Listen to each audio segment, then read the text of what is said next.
Alrighty then, everybody. Here we go. Um, so first cast of the day today. Hope let me just check. I am co-casting this time around, by the way, so I need to make sure mic is set correctly, video settings set correctly, all that stuff that my co-caster often helps me figure out. Um, so anyway, we're gonna go ahead and get this game going. This is a team versus sort of in-housey, pubby kind of thing. Purple team, of course, is a team we've seen so far in the in-house league, whereas blue team is sort of just some cool dudes, people like Shreve, Sushi, well-known people in these in-house games, and of course the legendary Yes, who is a redditor, one of the higher elo redditors who we kind of ringed in as a sub because I think that blue team might need a little bit of help here. Not only is purple team a team who played together in this game, but they also have some very skilled players: Caffeine, Nostalgia Darkly, and Bad Milk. Bad Milk. We just played some rank 5 games. He sort of trolled his Heimerdinger, but he is a player who is very, very good at League, very experienced. You may have noticed him from Hotshot GG's stream earlier. I was kind of flipping through that new spectator featured game thing, and I saw, oh, cool, Bad Milk's playing with Hotshot. So good for him. He's been, we met 2 months ago or so in solo queue at around 1800 elo, and now he is up in the 2K, the big leagues, if you will. So go Bad Milk, you rock. Anyway, so we are going to see a Shen, Mundo, Riven, Lee Sin, Shaco, Rise Bands. All of them, I'd say, are very good at their own roles, sort of like the top of their class in their respective roles. Shen, super, super, super strong split pusher, solo top tank. Riven, of course, being banned. I have to say, every time Shreve plays and they ban Riven, it is because of this is a Gaunt Milk original here, but her nickname is Shriven. Thank you very much. I think it is very, very, very funny, and it is the #1 reference that I am running into the ground this week. Because I think I actually said it as a mistake. I was like, Shriven, Shriven, because sometimes in the action you have a little trouble keeping up and get a bit tongue twisted. But Shriven, a name that I really like. I think she mains Riven. It's certainly the role I've seen her play the most, but I don't know if she does that just because she likes kind of showing off for me, or if she does consider it her main role. But she's very, very good at knowing kind of like, Riven is very, very high damage, but not really as tanky as many other solo tops. So Riven is a champ that's all about just knowing, like, can I win an exchange? Can I go all in? And all just about getting those high damage trades off. Not so much about the the sustain or anything like that, like many other solo tops. She does generally build a Bloodthirster, a couple Durans into a Bloodthirster. But at any rate, Riven is one of the higher damage solo tops. Nidalee, very, very, very complex champion to play. I think very different from Riven in that a lot of it is about sustain, knowing when to push, knowing when to freeze, and it's also all about that brush control early game. Ranged auto attacks can shut down so many solo tops who are melee only, and we shall see. I don't think we have seen Shreve play against a Poppy up top. Nostalgia Darkly likely going to be playing Poppy up there. So this is going to be interesting to see, though, because Purple Team's comp doesn't really have a tank so far. They do, however, have two sort of single target assassins. That is Fizz and Poppy. And I guess Soraka is quite good against physical damage teams. You put that heal and armor buff on someone, and it really does give them a whole lot of survivability. So we shall see exactly how things go. It looks like we're going to see Udyr jungle and a Yes is playing support this time around. I think that he mains AD, but actually, oh, I'm a fool. Mr. Sushi picking up that Blitzcrank, trading it over to Yes. This is going to be a very interesting lane to see. People really don't play Blitzcrank and Graves together that often. However, one thing I did notice, I think either the last time I saw it played, or the last time maybe I played against solo queue, is that if you are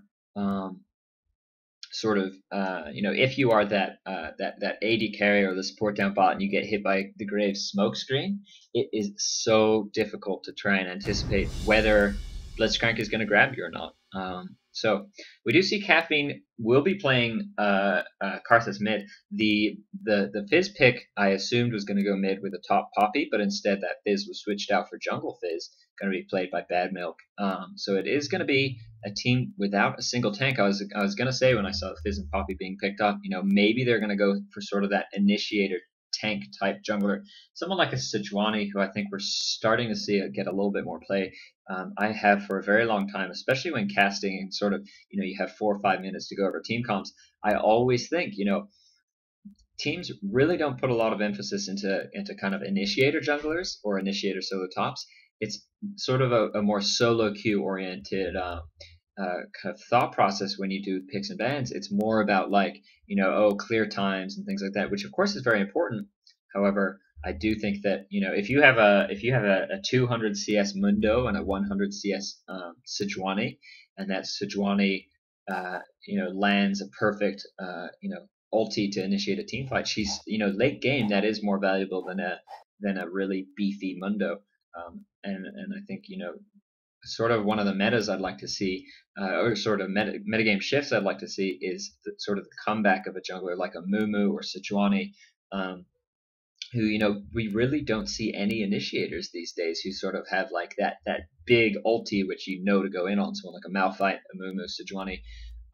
So we do see a Blitzcrank being picked up for blue team, and I guess the Fizz ulti is sort of like a decent compromise. So Fizz obviously a lot more mobility and a little bit less tankiness. However, he does have that big AoE slow and knock up to initiate fights with. So he is sort of more initiator friendly than Udyr, who kind of has to, Udyr can do a great deal of work once he's actually in the team, kind of with that Phoenix stance, that slow whatever. That stun from Bear stance and the AoE damage from Phoenix stance. However, in terms of actually getting perfectly into the middle of into the enemy team, it is quite difficult to do that. As Udyr, you have no gap closer, and you do get kited somewhat easily. I'm just going to check these messages. Damn, your voice is hot. Thank you very much, ladies. 2K Elo scared of my ribbon. That is very true. Oh. Yeah, whatever. He knows the link to the stream. So, Anivia is a pick that I love also, by the way.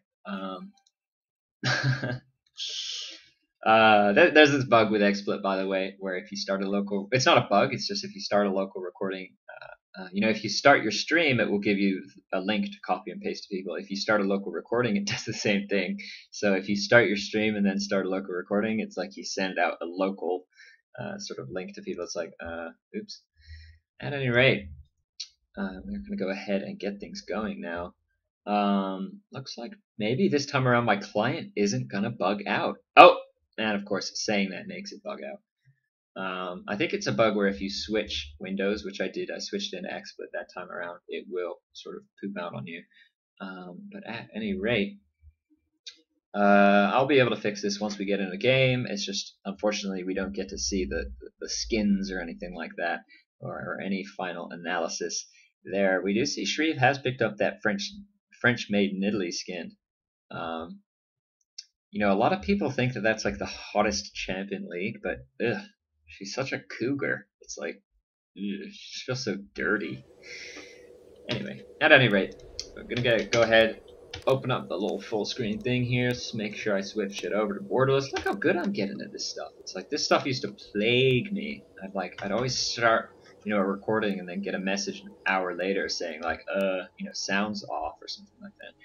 At any rate, we are live now. In terms of the level 1 of Invade, of course, you always have to be careful when you are against a Blitzcrank. Shreve, that quote just makes my skin crawl. She's so grody. Ugh. Anyway, Anivia, of course, has that nice stun level 1 or the wall. And Blitzcrank has that huge initiate. In a pinch, Jungle Udyr generally wants to go either Phoenix or Tiger. Ooh, Caffeine doing a nice job there to spot the enemies going for that counter jungle attempt. So they will be wise to sort of group up and hold their ground, but also be careful not to get hit by that that Blitz grab. Jungle Udyr generally wants to start Phoenix, often does start Tiger. That's sort of like the old way of playing him. I think it was Jat who, 6 months ago or so, really popularized the jungle phoenix. People kind of said that it was weak, but really that was before you had Mundo, that was before you had Shyvana, and people all of a sudden realized, wow, you can clear camps faster than any other jungler and really just control things very nicely. I have switched over to red team because we are going to see if there's oh no, and blue team did in fact back off. But it was interesting to see the way Caffeine was going around and putting down those lay wastes to try and spot the enemies. They don't have a clairvoyance. So he really wanted to make sure, of course, they have no idea that blue team did back off for that invade. So Caffeine just doing the smart thing, gets blitzcrank. You really don't want anyone to get grabbed in the middle of the enemy team, especially when that Udyr can start bear stance, which is what I was trying to say about that whole Phoenix stance thing, is that his jungle does get slowed down a little bit if he doesn't go Phoenix stance into turtle stance level 2. However, if you pick up bear stance level 1, Udyr is just such a strong jungler that it doesn't really make a difference. By the way, I'm going to go ahead and turn down my master volume, which I think some people complained about a couple games ago. So let me know if that helps. Should be able to hear my voice a little better now. But at any rate, it does look like maybe Udyr is going to go ahead and try and get some counter jungling down because he didn't start bear stance, so it doesn't really indicate that he's going to want to go up top. And instead, I think maybe he just knows that Fizz is pretty prone to counter jungling and not the fastest player, especially around these wraiths. So it does look like Udyr didn't actually smite his blue buff and will probably be able to get this red buff. We'll switch over to Bad Milk's point of view and see kind of how he reacts to this. Right now, you can see the camps still have that kind of indicator. Ooh, this is interesting. He doesn't decide to go over to red. But by the way, we do see in the global sort of view that this red buff was not cleared, so there are still some small camps there. However, that does mean that Bloodthirst isn't going to be level 3. I think that was a little bit of a mistake there. He'd rather delay Fizz's jungle further than get that bear stance off for a much stronger gank up top. So Nostalgia Darkly, I don't exactly know how or why Bad Milk backed away from there. Down bot, we do see Corki gets ignited. I think that must have been maybe either just Yes being very aggressive and putting the damage down, or it could have been a successful rocket grab. Although rocket grab was still on cooldown, so I don't know.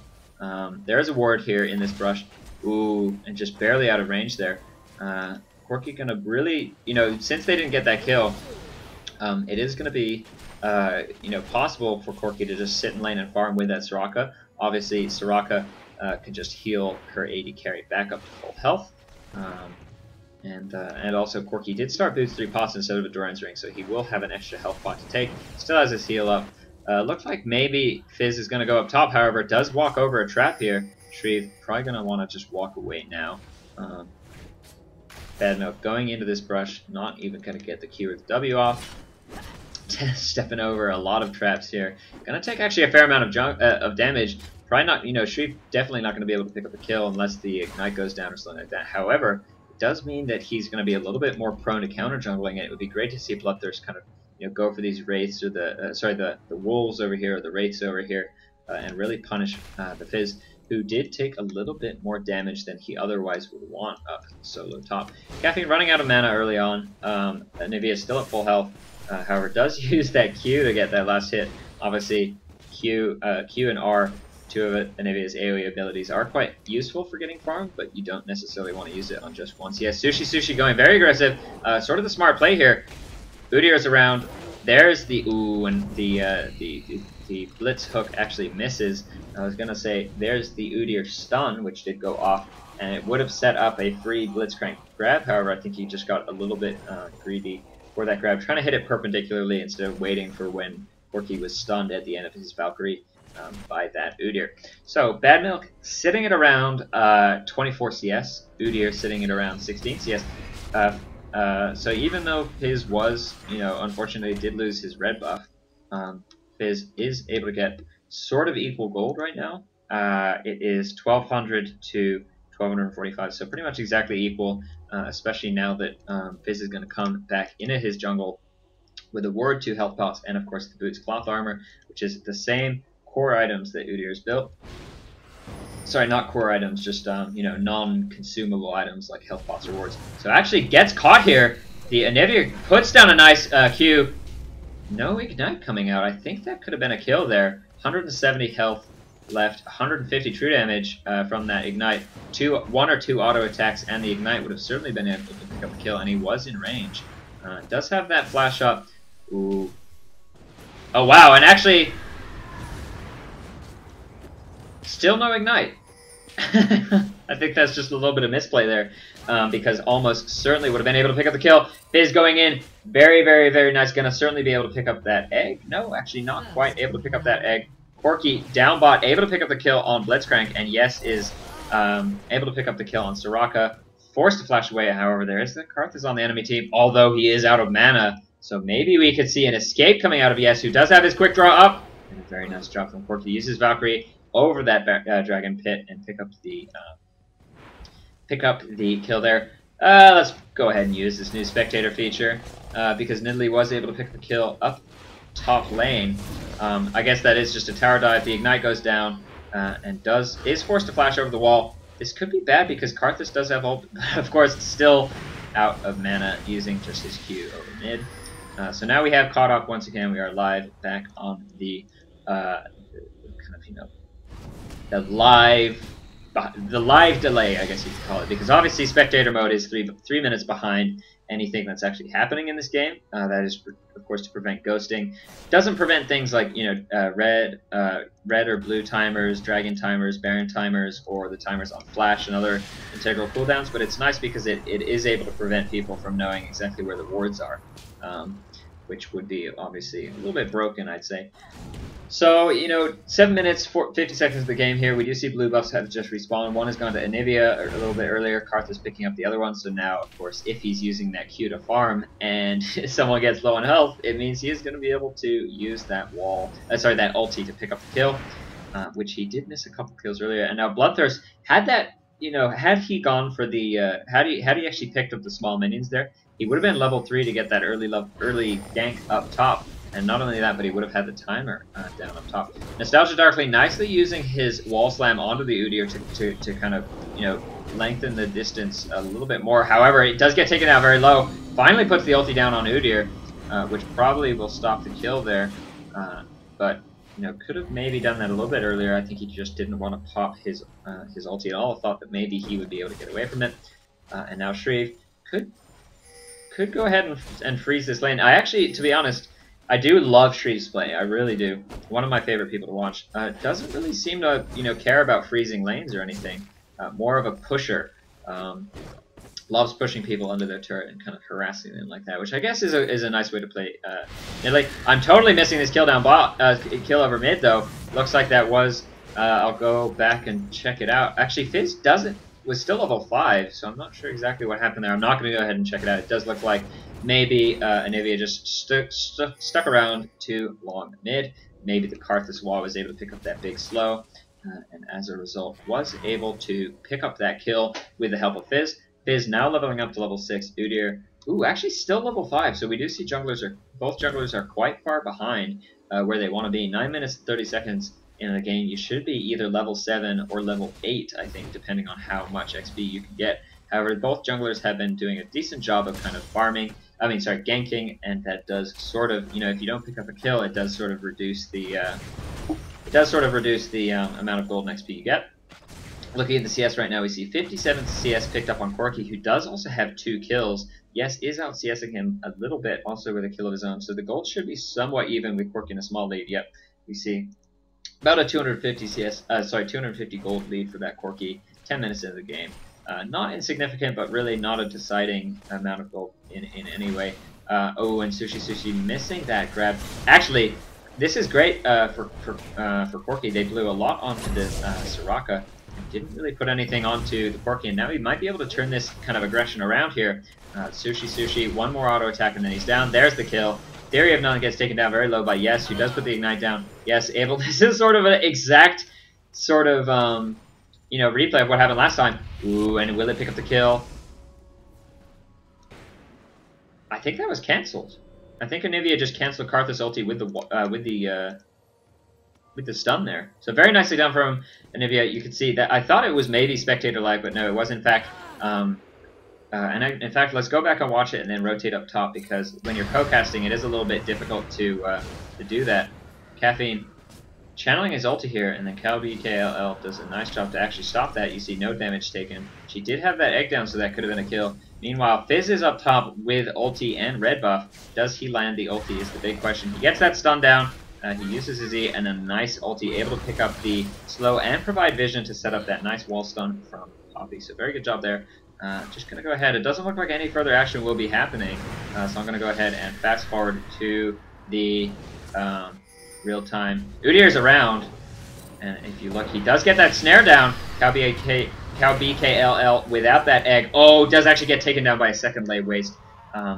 When Karthus is in his death-defiled passive state. So very nice play from Karthus to stick around and pick up that kill. We are now once again back up, synced with that 3-minute delay. So we are about as live as we're going to get. And Sushi landing a nice grab.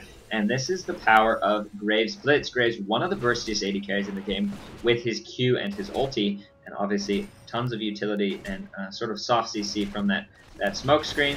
And a nice AS steroid / escape with his E. One of the best kits in the game right now. I think that he is really the strongest AD carry in the game. And once again, Sushi actually interrupting Corki's Valkyrie with that that Power Fist, his E, the knockup. Took him right out of that Valkyrie form. Unlike a Flash or an Ezreal Arcane Shift, that is not an instant cast escape.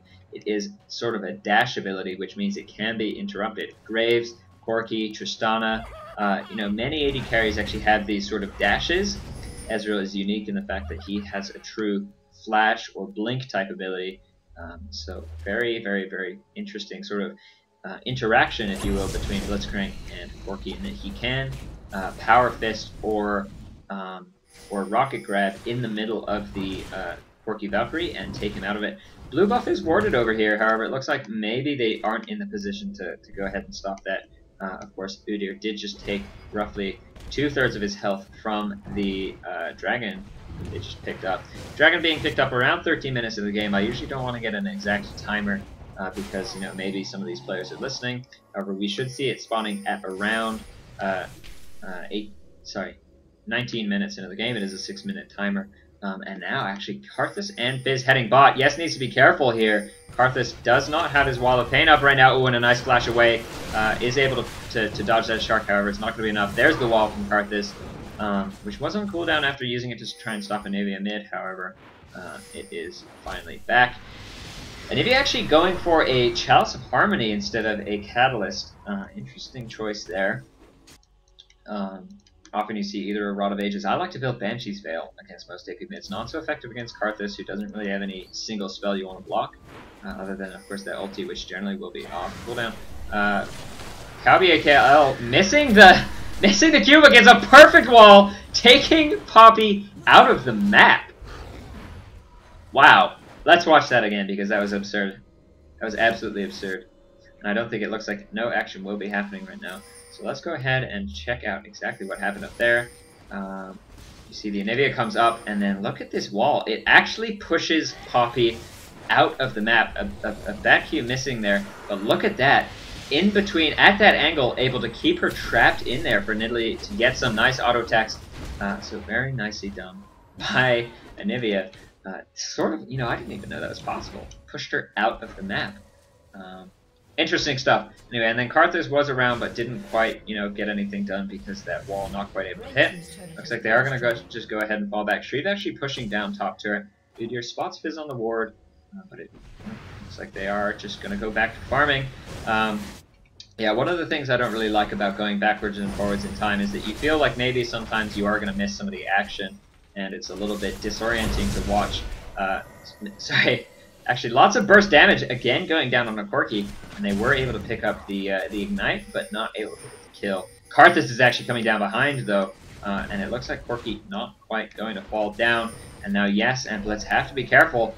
Caffeine is coming in. The wall goes down to slow him. A nice blitz grab. Wow, perfect play from Sushi. That Defile and that Q was not able to pick up the kill early enough on Graves because Sushi pulled him out of it. Very nice play. And now that did allow Graves was almost certainly dead, but it did also allow him to pick up the kill onto the Corki. So Corki just having a lot of trouble down bot, really forced back a fair amount. Actually, he is 3-1-2. that is much better than I thought. It seems a lot of those kills are in fact going on to Soraka. So he has caught up. He is equal in CS and should be a slight gold lead, actually. Oh no, he's slightly behind. About 300 CS behind the Graves, I guess because of Dragon and the turret that they were able to pick up. But in terms of, those are global objectives, obviously, which provide gold to everyone on your team. In terms of actually the mechanics down bot, he is able to kind of keep up in the amount of gold he has generated for himself. So nicely done there. 16 minutes and 30 seconds in the game here. We see a 1k gold lead for blue team, 1 turret pushed down, and 1 dragon, which should be respawning in a couple minutes here. It's going to be interesting to see that sort of the first big team fight. We see a lot of magic damage coming out from Poppy, from Karthus, and of course from Fizz, and Corki, in fact. So really, I think if there's a weakness on red team, it might be that they are a little bit too heavily invested into magic damage, which makes Chalice and Murktread actually a perfect buy on Anivia. She's also picked up a Heart of Gold. I do not know what this build is.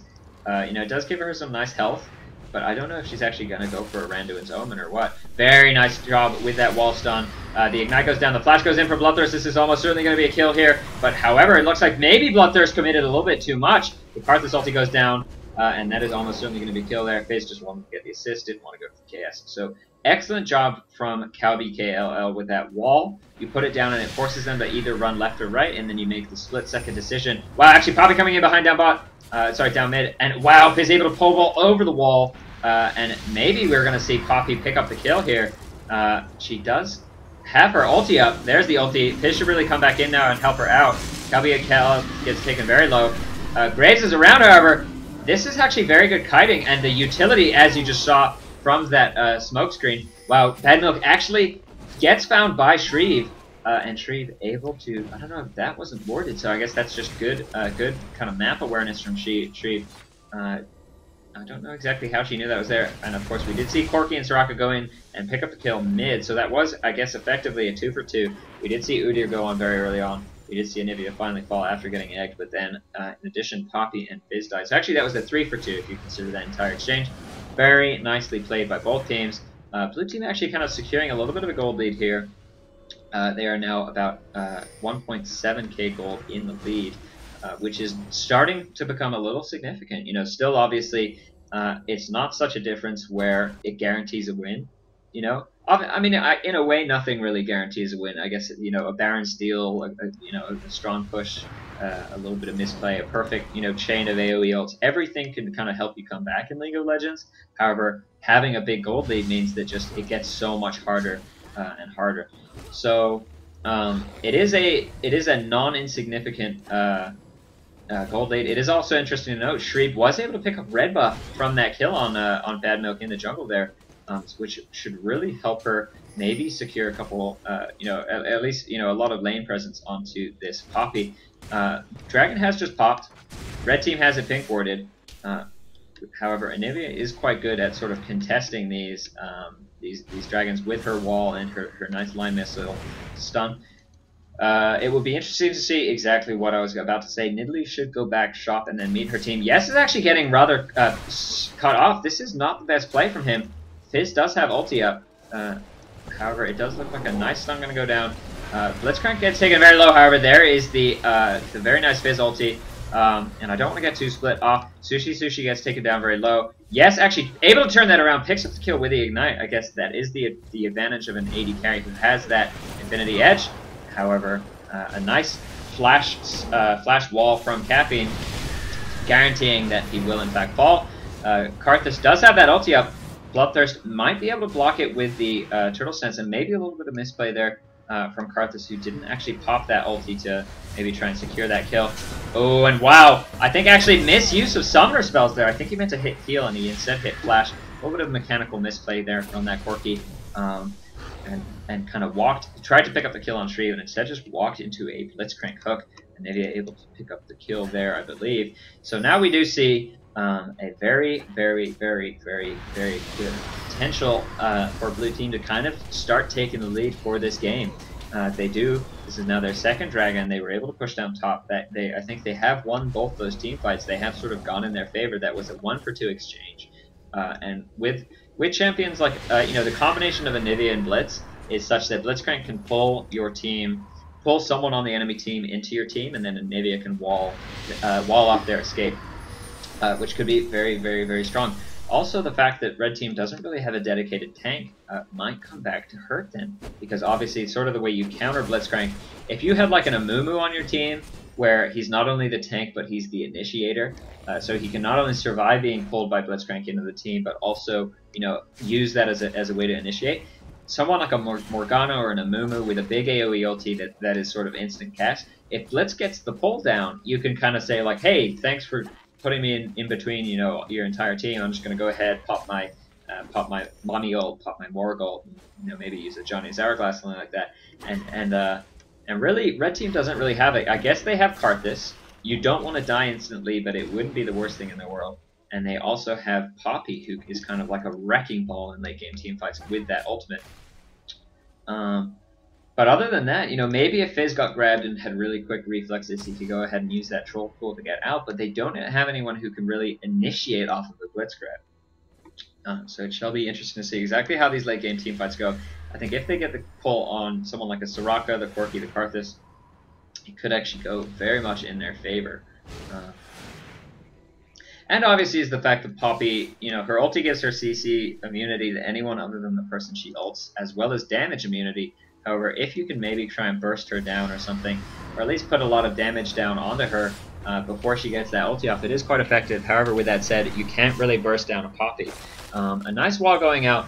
I think a little bit of reluctance to use that Fizz ulti, which isn't so reliable at range. It is somewhat easy to dodge. And it looks like blue team just going to kind of zone Corki out and take the turret down bot. So that is the second turret of the game being picked up by the blue team. It's now 2 turrets to 0. Graves doing a nice job to get over this wall. However, I don't know if he really wanted to find the enemy Fizz there. The ulti from Fizz able to kind of secure that kill onto Graves. However, Blitzcrank was around with that ultimate, that big AoE damage silence, dealing 400 magic damage. And unfortunately, we do see for Blitzcrank a bit unfortunate because Corki did build Triforce, or at least probably will be building a Triforce, and was able to pick up that Phage, which got a lucky proc off there. KL has Egg, but I was going to say has Egg, might not have Flash, but did in fact have Flash up, so is able to get out of there quite safely. Does still have Egg up, however, probably not going to want to stick around here forever. Just looks like maybe wants to get one more wave with his ulti and his Q. Very good at CSing, and then I'm going to go ahead and maybe back off, or maybe even wait around for another wave. However, sticking around against a Karthus without Egg, he deals so much sustained damage that, you know, if you get egged, you are as good as dead, because that Q, single target dealing double damage from 120 plus 48 is 170 times 2, 340 magic damage dealt with a single Q, and that is every single second. So much magic damage coming out of the hands of this Karthus right now. Does have that Rod of Ages picked up, which is going to make him a little bit tankier. Probably likely going to go for a Death Cap next, or maybe, yeah, probably a Death Cap. Nice job to get that exhaust down on the S. He's really being quite aggressive right now. You know, an excellent job from Fizz to get that ulti down. However, probably not actually the target that they wanted. Oh, and Corki surviving with just barely 20 health. Udyr flashing in, gets the kill. He's maybe going to want to go ahead and back off, although this Karthus is actually out of mana. A flash grab, perfectly done on Karthus. Actually, KL going to have to be careful now, because that she is going to get egged. Probably smart decision just to stay in this brush where she can't be seen. Poppy putting the ult down onto Graves and able to pick up the kill. However, might now go down. Fizz is actually baited back in. Oh, what a perfect grab from Mr. Sushi, able to grab onto that Fizz from very far away, and he does actually survive with just 6 HP remaining. Does have the mana, maybe might go for a little bit of a juke here. It looks like everything else mid has kind of, you know, everyone has made it out alive. Blitzcrank, I think, probably knows, doesn't actually know exactly where he's gone. I think it would have been a little bit obvious. Oh, and gonna go for the blind grab. He was waiting right here. No, and had he been a little bit earlier on that, so excellent job from Bad Milk to escape there. I was certain that Fizz was going to fall down to that turret. However, combination of, I mean, just that Wriggles brings Fizz up to 102 armor.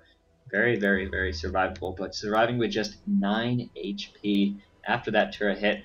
a little bit. I think that that's one of those moments in League where you can kind of troll people and say all planned, that was calculated, but really Bad Milk on Fizz should be saying, oh, thank God that I survived that, because that all came down to the wire. Mr. Sushi not actually spotting this ward. Dragon will be up any second now. Poppy and Karthus finding Shreve up top. Poppy does have that Trinity Force completed, however, Shreve is just so mobile. Has built up that Warmogs and the armor and magic resist. 20 armor and MR from Cougar form is going to make her quite survivable. She does have 1,300 gold in the bank right now, so she might want to go back and kind of, buy a couple more items before they go for that that dragon. Looks like Poppy getting caught by the Graves, but Poppy passive is just so incredibly strong, reducing the damage that those IE crits were dealing to only 212 damage. She does have 122 armor also. Is getting in a little bit onto Graves. Graves, able to do quite a lot of damage right now with his IEPD. Karthus forced to flash out. The exhaust is blown. I did actually just notice, by the way, that it is Caffeine who has the exhaust. I thought that was Soraka putting down those exhausts earlier, and she does also have exhaust. However, they're running a double exhaust team, which does make a lot of sense against targets such as Graves, who deals so much damage. You really want to shut that down. Meanwhile, blue team was able to pick up their third dragon of the game. Oh, and a nice job from CowBKL. And a nice wall also, trapping them in there. Fizz getting in on a CowBKL who does go down to Karthus's. Oh no, I think the DOT from Fizz. Yes, able to get a lot of magic damage down. They're going to have to be careful. He's probably going to want to start lifestealing, or else Karthus will be able to pick up a kill here. Oh, and yes, Banana Fear from Soraka, able to pick up a kill there. Very nicely done. She's going to have to be careful. Doesn't quite line up with that wall perfectly, so she isn't able to use her pounce to get over the wall, and that is a 5-for-2 exchange. Really going in the favor of Red Team. This was, I think, the first team fight where we've seen that Red Team really clearly, decisively won it. Blue Team was able to pick up Dragon, however, now, especially if Red Team can pick up a turret, it will be kind of in their favor. And they really need this because they are 5k gold behind. So even though the kills are 19-19, the fact that Blue Team had pushed down 3 turrets before Red got a single one meant that they did have, and of course the fact that they had 3 dragons meant that they had sort of a sizable gold lead being built up. Caffeine getting a nice Rod of Ages proc, which gives him a little bit of health and mana to kind of stick around and not have to go back, but it does look like he is instead going to decide to go back. He does have 1,000 gold, maybe going to want to pick up a Void Staff or possibly some utility items. Does get that Blasting Wand, so likely going to go for that Void Staff. Not actually buying, oh, there we go. I was about to say, if you leave your spawn with more than 75 gold and you don't have a ward in your inventory, you are doing it wrong. But nope, Caffeine proven that he is the high elo player who he, that elo doesn't lie. He's making the good decisions, really helping out his team. As an AP mid, when you've got 9.1k gold, dropping 75, 150 to put down some wards over at Baron in your jungle like blue. Really does help the team out. So the saying is wards win games, and well, of course, nothing in League of Legends truly wins the game because it is such a dynamic game. It is fair to say that wards certainly help. So, at any rate, it does look like Bad Milk's going to go ahead and build a Triforce. Ooh, Bloodthirst actually gets caught here a little bit by Caffeine. Caffeine gets the Wall of Pain down. Soraka over here actually gets a very nice Anivia wall, able to pick up the kill. And Bloodthirst forced to flash over that wall, but does make it out quite safely. Shreve gets taken down by Poppy. Poppy is just such a late game terror. Maybe going to be building up an IE or a BT. And looks like I was a little bit wrong about Red Team not having a true tank, because Poppy and Fizz are both building somewhat tanky. It looks like Poppy in a little bit of trouble. A nice grab going out from Sushi. Really able to secure those kills. And that is a... now it's a 4 for 4 right now. It's like 4 people up. Oh, sorry. Actually, they were able to take down Soraka, so that is now a 3 for 4. Blue team with a slight numbers advantage. Ooh, and it seems that CowBKL knows that Bad Milk is in there. Bad Milk forced to flash away, however, doesn't really go over a wall. A nice job juking out that Blitzcrank, however. It's not going to be enough because Sushi is able to pick up the Power Fist. I think a little bit of misplay there from Bad Milk. He sort of misused his flash and his E and wasn't able to close that distance over a wall. And now it looks like Anivia is going to wait in the wings here in this brush and try and get a catch down on Caffeine. The stun doesn't actually connect, interestingly enough. It does only connect. It does only stun them if you're able to get that that second kind of tick. Yes is out of mana, and Udyr's low on health. Blitzcrank is low on health, and even though this is a 4v5, it would not be wise for blue team to try and pick up this dragon. They should instead go back, heal up. They have a 6k gold lead right now. There's no reason to take a big risk.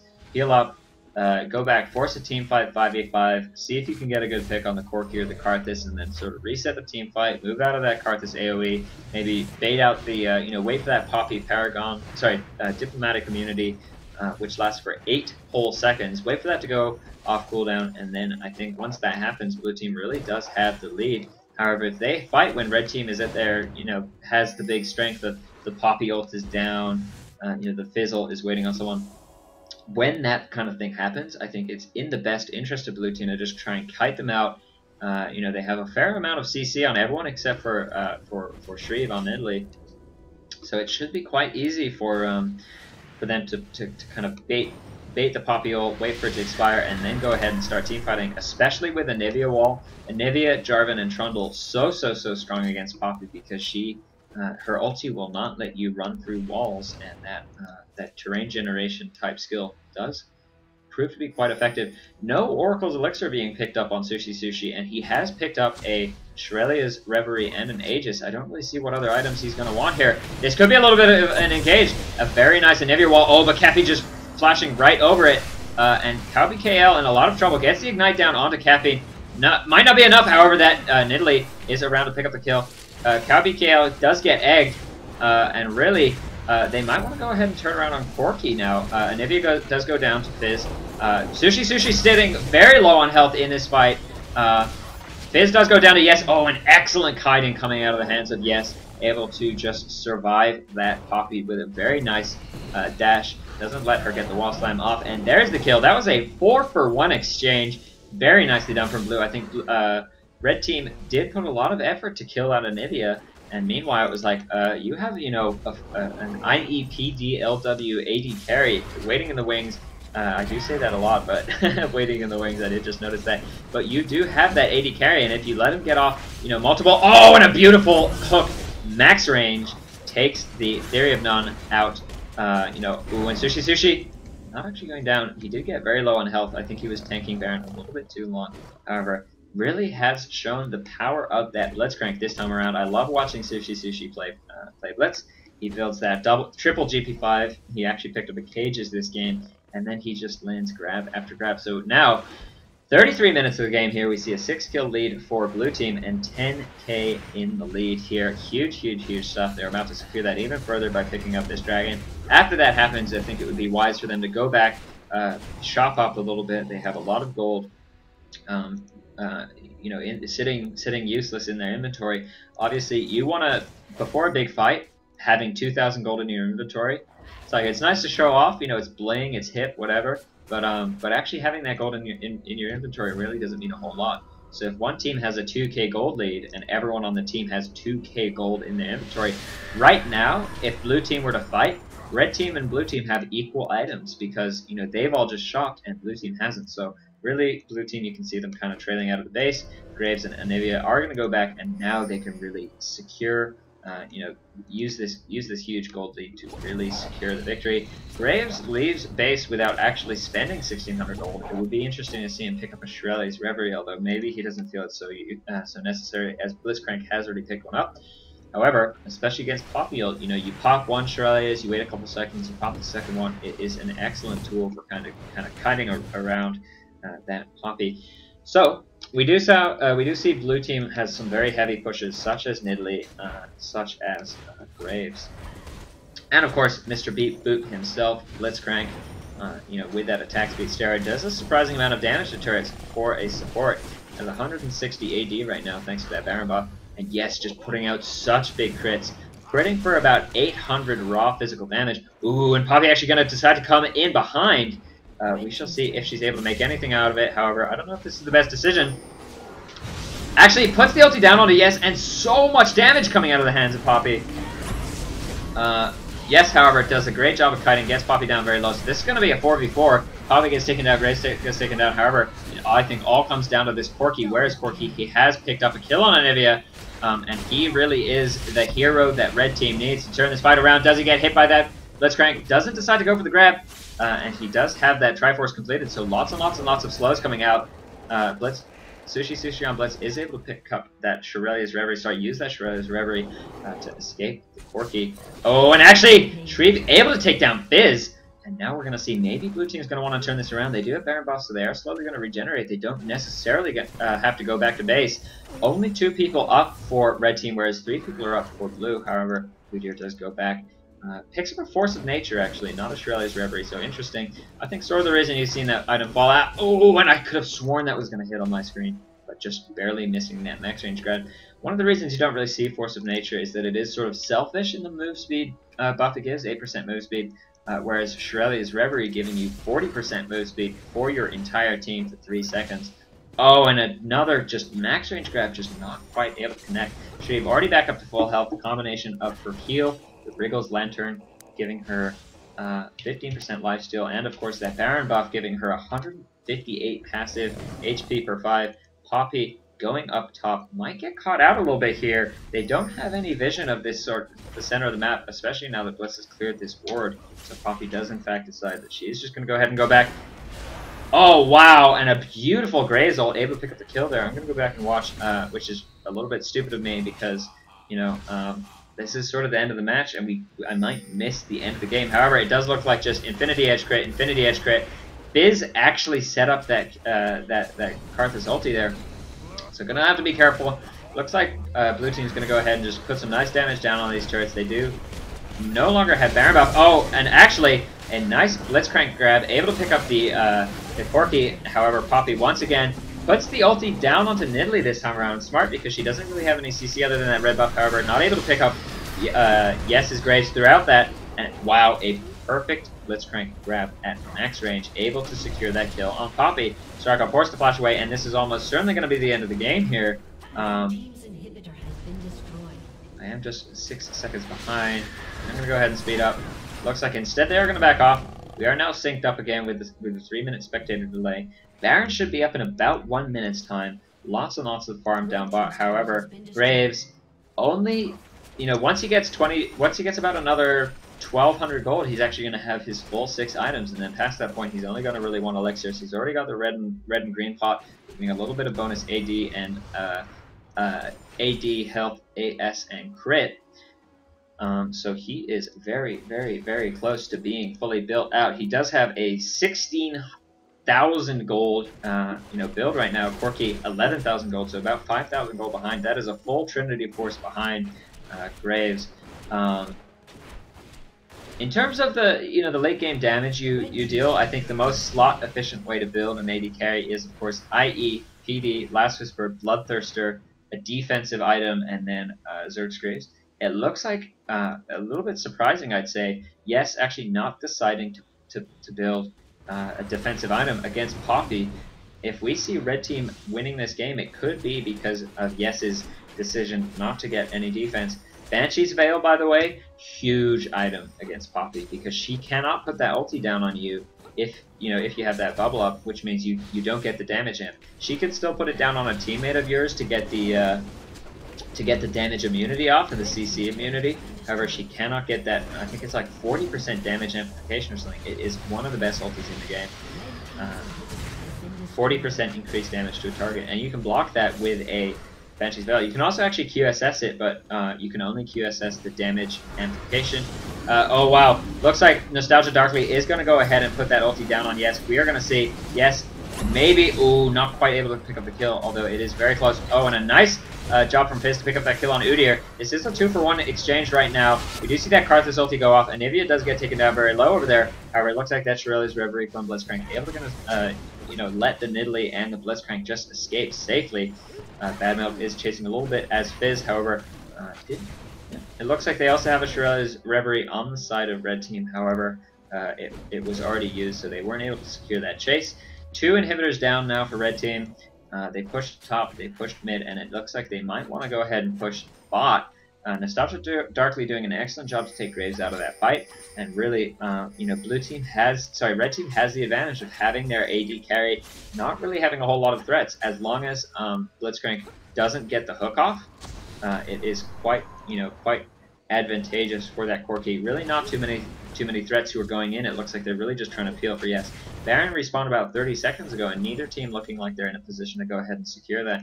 However, blue team, with those double waves of super minions pushing into the enemy base, mid and top, they are in quite a great position to go ahead and take it uncontested.